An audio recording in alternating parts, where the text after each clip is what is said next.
Welcome back to THE Network. Today's Talent Spotlight is with Eric Heidenberger. Welcome, Eric. What could you say to the audience about what it's been like to be a model? It's been a great experience, and I don't know if it's a unique experience for me being with THE, but you guys have done a really tremendous job of making it feel more than just a business relationship. It feels really tight-knit. The relationship I have with you and Elizabeth, it's felt more like a family. So it's never really felt like work or a job. Obviously, when you go on sets and jobs, you're a little bit more professional, but working with you guys has been tremendous, and the whole modeling side of things has been a really nice change of pace for me in my average day. Can you tell us a little bit about the industry? Like, what was your favorite job that you've ever done? There's a couple. One experience, we used to work with DJ Bennett a lot, and it was a high-end sports luxury retail company, and I enjoyed doing triathlons, snowboarding, surfing, cycling, and a lot of the apparel was stuff that I was wearing already. And there was one day, and we were shooting, and some of the other models that were there know that we had to try on wetsuits.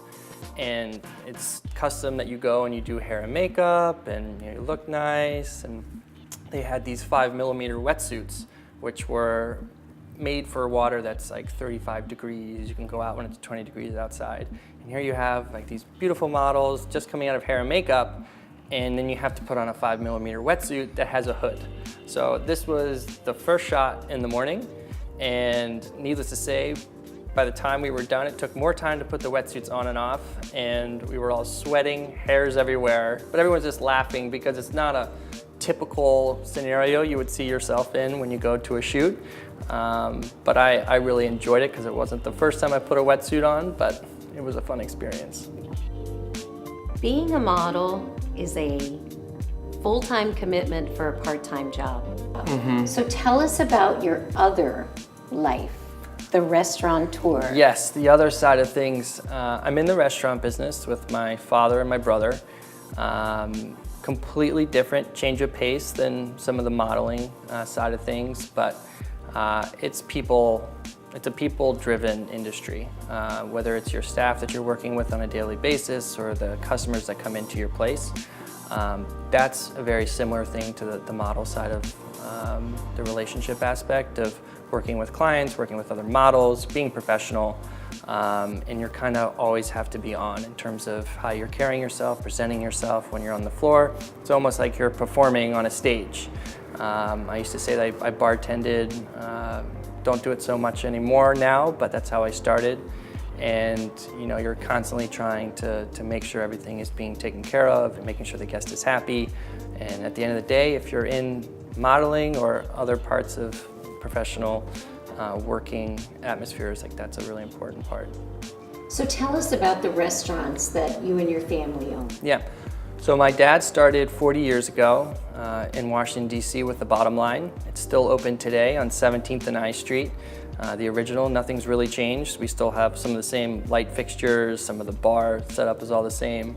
And now we're a part of 17 different restaurants between Washington, D.C. and Delaware.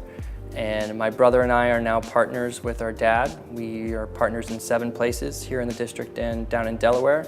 And we're expanding. We just opened a new location, or took over another location here in DC called Silo. And we're gonna be rebranding that this summer. And we're opening a new place down at the beach underneath one of our locations called Mangoes in Bethany. So you've been working with THE since 2014, doing print and runway. Can you give us a little background on the industry as a whole, what you recommend?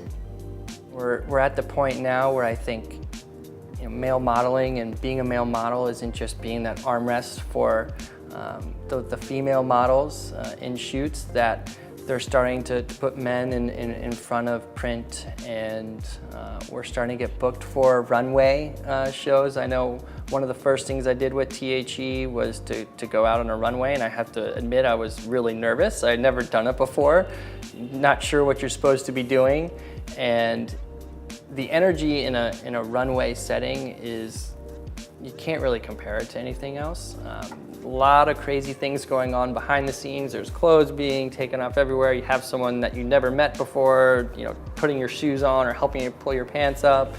And it's just very fast paced. And it's exciting to go out there.